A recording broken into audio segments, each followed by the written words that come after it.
Vidarbha junior college teachers association जिल्हा भंडाराचे अधिवेशन संपन्न।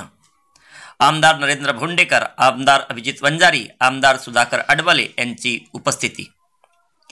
महासचिव अशोक गव्हाणकर, अध्यक्ष अविनाश बोर्डे यांचे मार्गदर्शन।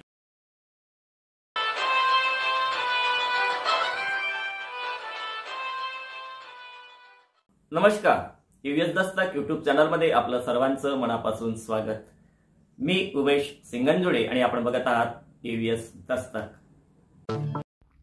Vidarbha junior college teachers association अर्थात विजुक्ता जिल्हा भंडारा चे जिल्हा अधिवेशन भंडारा येथील इंद्रलोक सभागृहामध्ये नुकतेच संपन्न झाले। कार्यक्रमाचे उद्घाटन नागपूर विभागाचे शिक्षक आमदार सुधाकरजी अडबले यांच्या हस्ते करण्यात आले।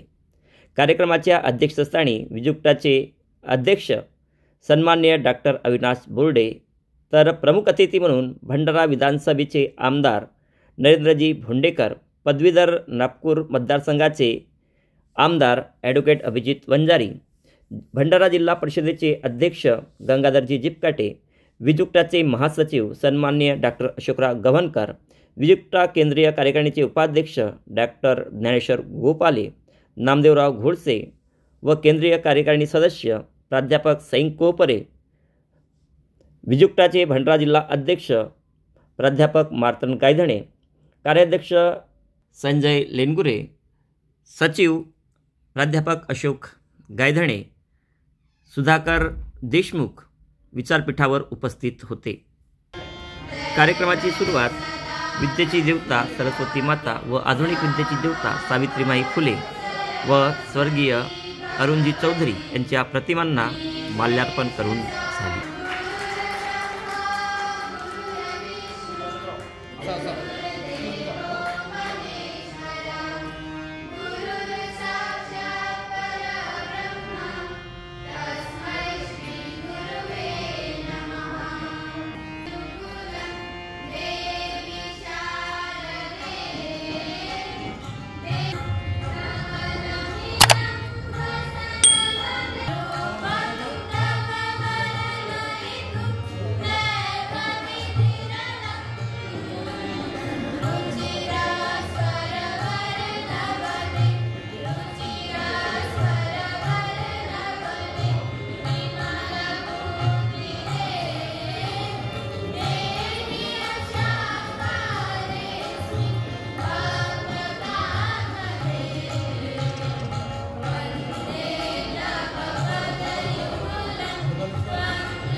जिल्हा मेळाव्याला उपस्थित असलेल्या सर्व मान्यवरांचं पुष्पगुच्छ आणि शब्दसुमनाने स्वागत करण्यात आलं।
Yeah.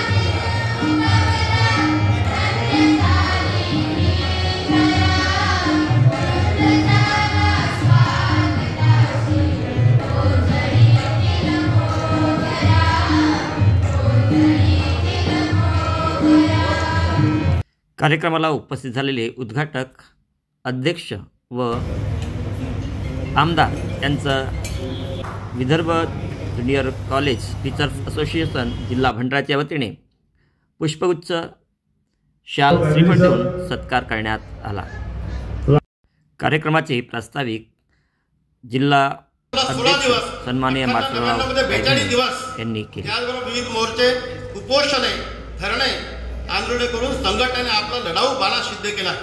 त्यामुळे शिक्षकांमध्ये संघटनेबद्दल विश्वास निर्माण झाला आणि आपली हक्काची संघटना म्हणून लोक या संघटनेकडे पाहू लागले।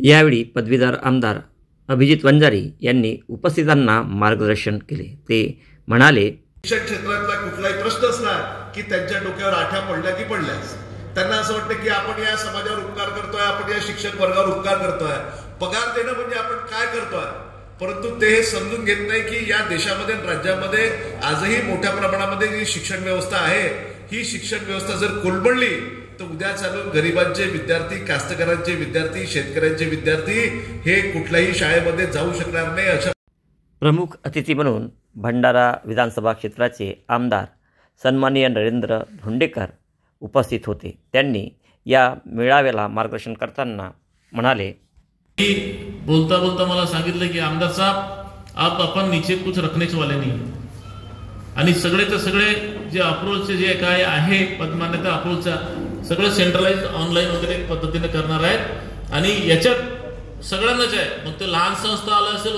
वरची संस्था चालक असतील, मगाशी आम्ही अभिजित भाऊला मी ते याच्यामध्ये बघ सांगितलं आणि बाकीच्यांना विचारलं का शिक्षणाला त्यांना शिकवण्यासाठी संधी द्या, पण हे शिक्षणाचं काम सोडून तुम्ही ते इलेक्शनच्या लावता, सामाजिक सर्वेचा लावता, हे चुकीचं आहे। कारण शिक्षणाचा जो दर्जा आहे, एकीकडे आपण शिक्षक गुरु म्हणून म्हणतो आणि शिक्षकाचा गुरुचा जो दर्जा आहे शासनच तोडून जर त्याला पायामली होत असेल, मला वाटते शासनाची गाईडलाईन्स नाही, जिल्हाधिकारीकडे हे देतात ना, जिल्हाधिकारी त्यांना हे सगळं ऑपरेट करते व शासकीय कार्यात भ्रष्टाचाराला आळा घालावा असे आपले मत मांडले।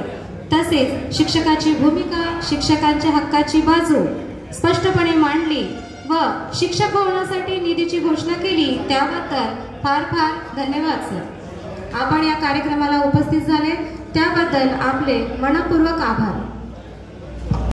या प्रसंगी भंडारा जिल्हा परिषदेचे जिल्हा अध्यक्ष सन्माननीय गंगाधरजी जीपकाटे यांनी देखील मार्गदर्शन केले। मार्गदर्शन करताना ते पुढे म्हणाले की आपण त्या संघटनेला विसरून जातो। संघटना अतिशय महत्वाची, संघटना आहे म्हणूनच आपले जे प्रश्न आहेत, आपल्या ज्या समस्या आहेत त्या निकाली निघतात, अन्यथा नाही। अन्यथा सरकार जे आहे, सरकार ह्या जर संघटना राहिल्या नसत्या तर आपल्याला पायदळी तुडवण्याचं काम या शासनाने केलं असतं, परंतु आपल्या संघटना आहेत म्हणून आपण जिवंत आहोत असं म्हटलं तर वावगं ठरतं। भंडारा येथे झालेल्या या जिल्हा अधिवेशनाला मार्गदर्शक म्हणून विजुक्ताचे महासचिव प्राध्यापक डॉक्टर अशोक गव्हाणकर उपस्थित होते। ते मार्गदर्शन करताना उपस्थित शिक्षकांना म्हणाले, 15 साल लगेंगे, ये 10 से 15 साल हमारी पेंशन के लिए चाहिए, तो ये 10 से 15 साल हमारी ये अनुदानित शिक्षण व्यवस्था जिंदा रहने वाली है या नहीं। अगर ये नहीं रहेगी तो पेंशन किसको चाहिए?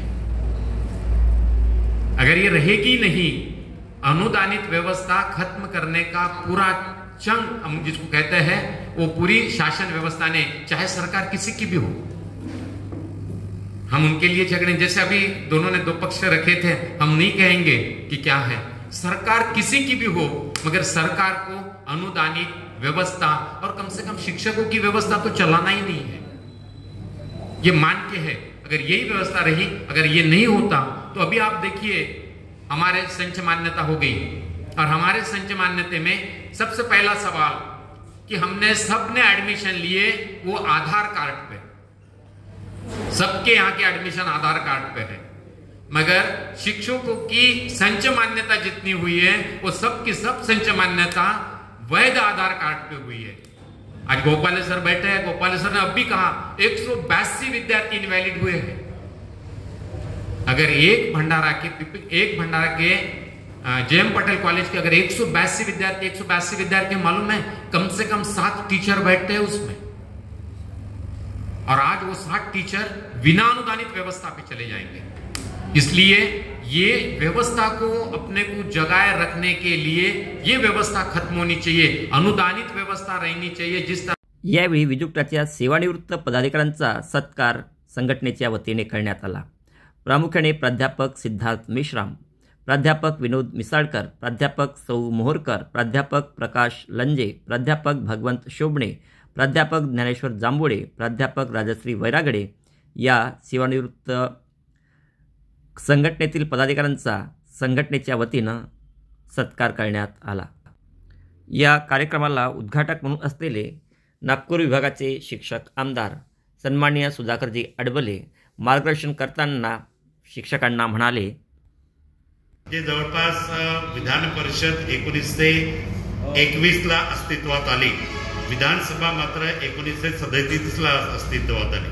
वेगवेगळ्या पद्धतीने निवडणुका होत होत्या, परंतु यावेळी निवडणूक एक लोक चळवळ झाल्यासारखी झाली आणि सगळ्यांनी ज्या पद्धतीने मेहनत घेतली त्यामुळेच या महाराष्ट्रामध्ये इतिहास झालेला आहे आणि विक्रमी मताने आपण मला निवडून दिलं। या ठिकाणी मला सत्कारास पात्र ठरवलेलं आहे। सत्कारास पात्र ठरवण्याचे शिल्पकार हे आपण सगळे आहोत। आपण ज्या पद्धतीने मला सहकार्य केलं, ज्या पद्धतीने या निवडणुकीमध्ये काम केलं, त्यामुळेच या ठिकाणी माझा विक्रमी मताने निवड झालेली आहे। सभागृहात मला आलेला आहे, काम करायचं आहे आणि मुख्यमंत्र्यांनी विशी घेतली आणि विशी घेऊन आम्हाला हे सगळे सर्वे करून आम्हाला हा तात्काळ रिपोर्ट सादर करायचा आहे। कारण जरांगे पाटील तिथे जाऊन ठेपलेला होता मुंबईला, बरोबर आहे की नाही? सरांनी म्हटल्याप्रमाणे त्यांनी जरी युद्ध जिंकल्याचा आव्हानात असला, तहामध्ये मात्र त्याचा पराभव झालेला आहे, हे आपण बघतो। कार्यक्रमाच्या अध्यक्षस्थानी विजुक्ताचे अध्यक्ष प्राध्यापक डॉक्टर अविनाश बोर्डे यांनी अध्यक्षस्थानावरून मार्गदर्शन केले। ते म्हणाले, सेवानिवृत्तच होत नाही तर पेन्शन कशी काय मागणार, आणि सेवानिवृत्त होईपर्यंत तुमची सेवा घ्यायचीच गरज पडणार नाही, ती व्यवस्थाच टिकणार नाही, तर मग आपल्याला सेवानिवृत्तीचं पेन्शन मागण्याचा हक्क कुठं राहणार आहे। आणि म्हणून चळवळीतली संघटना जी भूमिका घेते तिची भूमिका अशी असते की ही व्यवस्था टिकली पाहिजे। म्हणजे ती पेन्शनची मागणी तर करते, लक्षात घ्या, माझा कृती समितीला बिलकुल विरोध नाही। मला असं आठवते की या चळवळीतल्या संघटना ज्या काही मुठा असेल, विजुक्ता असेल, विमान धसा सातत्यानं लावले, हा इतिहास। आणि हे प्रश्न धसाच लावत असताना आपल्या कुटुंबातल्या सगळ्या प्रश्नांना घेऊन संघटनेला काम करावं। कृती समित्या ह्या एका प्रश्नासाठी निर्माण होतात, त्या झाल्याही पाहिजे, त्या होऊ नयेत असं माझं म्हणणं नाही, पण या कृती समित्या निर्माण होत असताना चळवळीतल्या संघटनांना जेव्हा इजा पोहोचते त्याचे परिणाम दीर्घकाळ तुम्हाला मला भोगावे लागतील मित्रांनो। येणाऱ्या काळामध्ये परिवर्तनाचा काळ आहे। गेल्या 34 वर्षानंतर शिक्षण क्षेत्रामध्ये प्रचंड बदल होऊ घातलेले। मध्यंतरी याच्या आधीचं सरकार होतं आणि केंद्रानं निर्णय घेतला आणि राष्ट्रीय पातळीवरचं 2019-20 च्या दरम्यानचं नवीन शैक्षणिक धोरण आपलं लागू केलं आणि याच्यासाठी राज्य सरकारनं एक समिती बसवली। या समितीचा रिपोर्ट राज्य सरकारनं घेतला, पण या आधीच्या सरकारनं घेतलेला आहे, मात्र तो रिपोर्ट आपल्यापर्यंत आला नाही, तो बाहेर घेतला गेला नाही, त्याला अधिकृत केल्या गेलेलं नाही। त्याच्यानंतर सरकार बदललं। आता या सरकारनं असा निर्णय घेतला की राष्ट्रीय पातळीवरचं शैक्षणिक धोरण जसं आहे तसंच्या तसं राज्यामध्ये त्याची अंमलबजावणी करायची आहे। मित्रांनो, सुधारणा झाल्या पाहिजे, बदल झाले पाहिजे आणि म्हणून चळवळीतल्या संघटनांची भूमिका अशी आहे की हे बदल करत असताना जे अस्तित्वात आहे, जे प्रचलित आहे, याला उद्ध्वस्त करून नव्यानं उभं करण्याची गरज नाही।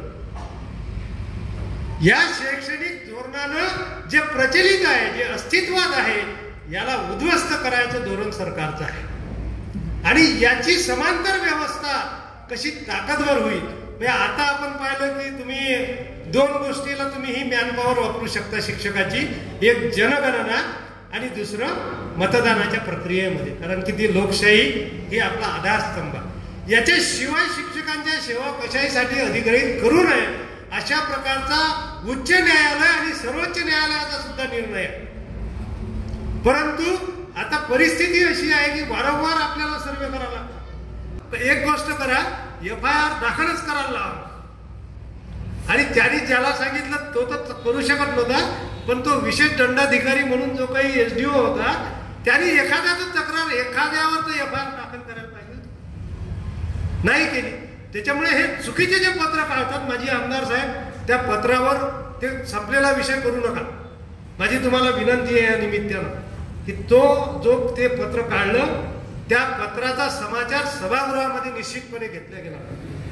आमचा शिक्षक काम करत असताना तो काय दरोडेखोर आहे की त्यांनी कोणाच्या हत्या केल्या त्याच्यावर FIR दाखल करा म्हणून. ही सिस्टीम बंद झाली पाहिजे, कुठंतरी याच्यावर वचक असला पाहिजे. काय साहेब, तुम्ही जे विना अनुदानित मधून अनुदानित मध्ये जी बदलीच्या बाबतीतला आणि ज्या GRला तुम्ही एका परिपत्रकानं थांबवलं, कशानं GRला थांबवलं, GRला परिपत्रकानं थांबवलं शासनानं. हे पण नागपूर हायकोर्टाने पण त्याच्यामध्ये आक्षेप घेतले आणि त्यांना म्हटलं पण होतं की असं कसं थांबलाय.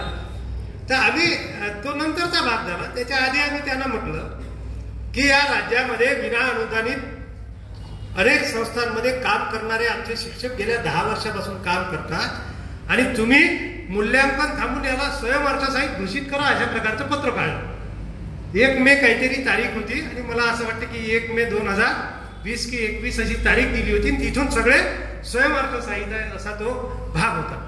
आणि दुसरी गोष्ट, स्वयंअर्थसहाय्यित मधून अनुदानित मध्ये बदली नाही करता, विना अनुदानित मधून अनुदानित मध्ये बदली करता येते. मग आता याच्यातले लोक जाणार नाही आणि तुम्ही 20% सगळ्यांना देतो म्हणतो, तर याच्यावर अन्याय नाही. तर तो बोलला की तुम्ही म्हणे संस्था चालकाचे प्रतिनिधी आहे का म्हणे, तुम्ही इथं आले म्हणे संस्था चालकाचे प्रतिनिधी म्हणून आले का म्हणे, तुम्ही तुमच्या शिक्षक संघटनेच्या विषयी बोला ना म्हणे. त्यांना आम्ही म्हटलं की हजारो लोक काम करून राहिले, तो शिक्षक आहे, तो संस्था चालक नाही आहे. आम्ही संस्था चालकाचे प्रतिनिधी नाही आहे आणि आम्ही शिक्षकाचे प्रतिनिधी आहे, त्याच्यावरचा अन्याय थांबला पाहिजे. तर म्हणे हे इथं आम्ही कामं नाही करत म्हणे, याच्यासाठी तुम्हाला बोलावलं नाही म्हणे, हे काम होणार. आम्ही तिथंच आमच्या फाईल लटक टाकून दिल्या आणि निषेध केला त्याचा आणि म्हटलं आम्ही उठलो. केसरकर साहेबांनी आम्हाला हात जोडले आणि देवळ साहेबांना त्यांनी सांगितलं की यांना चर्चेला आपण बोलावलं आहे. ते चर्चेला आलेले नाहीये, आपण त्यांना चर्चेला बोलावलं आहे. मित्रांनो, त्या निमित्तानं का होईना पण या राज्यातील ज्यांचं मूल्यांकन राहिलं होतं याच्यासाठी एक पत्र आपल्याला काढता आलं आणि त्या पत्रामध्ये एक उल्लेख आपल्याला करता आलं की ज्यांचं चुकून कोणाचं राहिलं असं मूल्यांकन, ज्यांचे प्रस्ताव अनवधानाने, हा शब्द टाकला त्याच्यात, अनवधानाने काही प्रस्ताव राहिले असतील तर याच्यामध्ये या राज्यातल्या 1000 पेक्षा जास्त ज्युनियर कॉलेज आणि 800 पेक्षा जास्त प्राथमिक आणि माध्यमिक शाळांना परत मूल्यांकन करता आलं. खरं म्हणजे हे चळवळीचं यश असतं आणि म्हणून चळवळ जिवंत राहिली पाहिजे. ही चळवळ जिवंत राहण्यासाठी आणि येणाऱ्या काळात होणाऱ्या या बदलाला तुम्हाला सांगितलं की हे नेस्तनाभूत करायचं आहे, जी व्यवस्था आहे ती संपवायची आहे आणि येणाऱ्या काळामध्ये प्रचंड प्रश्न तुमच्या माझ्या समोर आहे. कधी नव्हे तितकी ताकद संघटनेला आता तुम्ही देणं गरजेचं आहे. आणि म्हणून आज तुम्ही जे काही तुमच्या कॉलेजमध्ये जाल, तुमच्या युनिटमध्ये जाल, ते प्राथमिकचे शिक्षक असतील, माध्यमिकचे असतील, ज्युनियरचे असतील, यांच्या समोर निश्चितपणे तुम्ही व्यक्त झालं पाहिजे की येणाऱ्या काळामध्ये केवळ पगारापुरत्या नोकऱ्या हा विषय नाही, पण ज्या समाजातून तुम्ही मी आलो त्या समाजासाठी ही व्यवस्था टिकली पाहिजे, राहिली पाहिजे. ही जबाबदारी सुद्धा तुमची माझी आहे. आणि म्हणून येणाऱ्या काळात चळवळी सशक्त करा, चळवळीतल्या संघटना ताकदवर करा, नाहीतर येणारा काळ तुम्हाला माफ नाही करणार, मला माफ नाही करणार आणि नुकसान जर कोणाचं होईल तर ते नुकसान केवळ आणि केवळ तुमच्या माझ्या समाजाचं होणार आहे. कार्यक्रमाचे आभार भंडारा जिल्हा सचिव माननीय प्राध्यापक अशोक गायधणी यांनी मानले. अध्यक्ष म्हणून लाभलेले आपल्या विदर्भ प्रदेशाचे केंद्रीय कार्यकारिणीतील अध्यक्ष, आमचे सहकारी मार्गदर्शक प्राध्यापक डॉक्टर अविनाश बोर्डे सर अध्यक्षस्थानी लाभले. सरांनी सांगितलं की मधल्या काळामध्ये प्रकृती बरोबर नव्हती. मागे आमची ऑनलाईन मीटिंग झाली होती, त्यावेळी सरांना बरं नव्हतं. तरी देखील आपल्या भंडारा जिल्ह्याप्रती सरांची एक चांगली आस्था आहे आणि म्हणून सर आपल्याला अध्यक्ष म्हणून लाभले. त्यांचं मी उपस्थित सर्व कार्यकारिणीतील पदाधिकारी आणि शिक्षकांच्या वतीनं आभार व्यक्त करतो. आपण सर्व शैक्षणिक क्षेत्रामध्ये काम करतो आणि आज आपण पाहतो की शिक्षण क्षेत्रामध्ये बऱ्याच समस्या निर्माण झालेल्या आहेत आणि म्हणून आपल्या या समस्यांना विधान परिषदेमध्ये एक चांगलं स्थान मिळावं या सकारात्मक दृष्टिकोनातून आपण आपले लोकप्रिय आमदार आदरणीय सुधाकरजी अडबाले सर यांना निवडून दिलं आणि खरोखरच सर अभ्यासू आहेत. 4 नोव्हेंबर 2023ला सरांच्या अध्यक्षतेखाली धनवटे नॅशनल कॉलेज नागपूर येथे सहविचार सभा झाली आणि त्या सभेमध्ये गवाणकर सर प्रश्न मांडत होते आणि आदरणीय अडबाले सर सांगत होते डेप्युटी डायरेक्टरला की ताबडतोब मला याचे उत्तर पाहिजे, 7 दिवसात मला रिपोर्टिंग पाहिजे, माझ्या शिक्षकांचे प्रश्न सुटले पाहिजेत. असे अभ्यासू व्यक्तिमत्वाचे धनी आपण सर्वांनी निवडून दिलं आणि आज आपल्या अधिवेशनाकरता उद्घाटक म्हणून लाभले असे आदरणीय सुधाकरजी अडबाले सर यांचे मी इथं उपस्थित सर्व शिक्षकांच्या वतीनं आभार व्यक्त करतो. आपल्या भंडारा विधानसभा क्षेत्राचे प्रतिनिधित्व करणारे आदरणीय नरेंद्रजी भोंडेकर सर त्यांना कामाची व्यस्तता असल्यामुळे मनोगत व्यक्त करून निघून गेलेत. त्यांनी देखील या भंडारा विधानसभा क्षेत्राकरता एक चांगलं काम केलं आहे. आपल्या शिक्षकांप्रती एखादी छोटी मोठी समस्या असली तर निश्चितच ते सोडवून देतात. तर त्यांचे देखील मी सर्वांच्या वतीनं आभार व्यक्त करतो.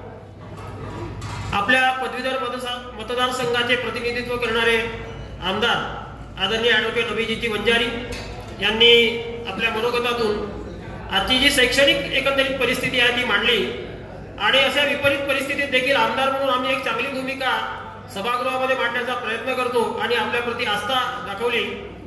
त्यांना देखील वेळ फार कमी होता तरी कामाच्या व्यस्ततेतून आमच्यामध्ये उपस्थित झाले, मनोगत व्यक्त केलं. त्यांचे देखील मी सर्वांच्या वतीनं आभार व्यक्त करतो. आपल्या जिल्हा परिषद भंडाराचे अध्यक्ष आमचे पितृतुल्य काकाजी आदरणीय गंगाधरजी जिपकाटे सर यांनी देखील शिक्षकांप्रती जे प्रश्न आहेत ते निश्चितच जिल्हा परिषदेअंतर्गत सोडवले जातील अशा प्रकारचं मनोगत व्यक्त केलं. आपल्या या अधिवेशनामध्ये उपस्थित झाले त्यांचे देखील मी सर्वांच्या वतीनं आभार व्यक्त करतो. शैक्षणिक आणि संघटनात्मक कार्यामध्ये जे अग्रेसर आहेत आमची एक अर्थ वाणिज्याची विदर्भस्तरीय शिक्षक संघटना आहे, त्यांचे आमचे मोठे बंधू डॉक्टर अशोक गवाणकर सर अध्यक्ष आहेत आणि म्हणून शैक्षणिक दृष्ट्या आणि आपल्या विजुक्ताच्या दृष्टिकोनातून संघटनात्मक दृष्ट्या देखील त्यांचे एक फार मोठे योगदान आहे असे आपल्या विदर्भ प्रदेशातील विजुक्ताचे महासचिव डॉक्टर अशोक गवाणकर सर आपल्यामध्ये उपस्थित झाले. त्यांचे देखील मी विजुक्ता कार्यकारिणीच्या वतीनं आभार व्यक्त करतो. अधिवेशनाच्या निमित्ताने एकत्र जमलेले आहोत. विदर्भातीलच नव्हे तर संपूर्ण महाराष्ट्रातील कनिष्ठ महाविद्यालयीन शिक्षकांच्या समस्यांना अडचणींना वाचा फोडण्यासाठी व समस्या सोडवून आपणा सर्वांचे जीवन व पेशा अधिकाधिक सुखकर करण्याच्या उद्देशाने महाराष्ट्र राज्य कनिष्ठ महाविद्यालयीन शिक्षक महासंघाची स्थापना करण्यात आली आणि कार्यक्रमाच्या पहिल्या सत्राचे संचालन प्राध्यापक सहस्राम बनसोड व प्राध्यापिका जयश्री ईश्वर यांनी केले. कार्यक्रमाच्या पहिल्या सत्रानंतर उपस्थित सर्व मान्यवरांना व शिक्षक बंधू भगिनींना स्नेहभोजन देण्यात आले. या प्रसंगी उपस्थित सर्व पदाधिकारी आणि संघटनेचे सभासद यांनी स्नेहभोजन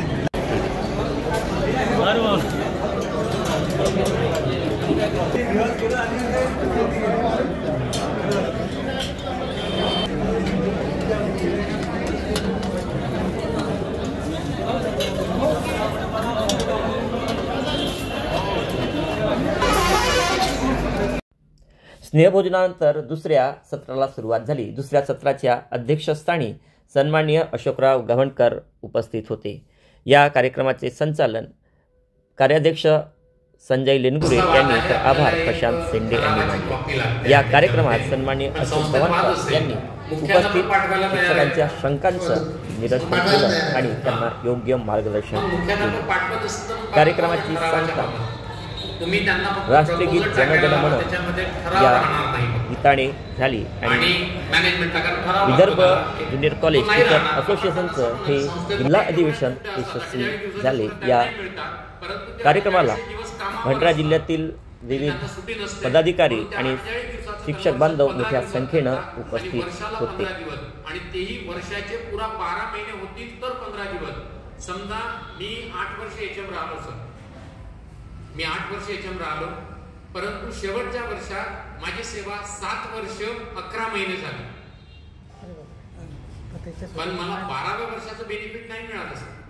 माझ्या 7च वर्षामध्ये म्हणजे 8 जर केले असते तर 120 दिवसाच्या सुट्ट्या काउंट झाल्या असत्या आणि पर डे प्रमाणे मला त्याचं अर्जित रोखीकरण झालं असतं, पण माझं 105च दिवसाचं म्हणजे त्याच्यात एक्झॅक्ट पूर्ण 12 महिन्याचा।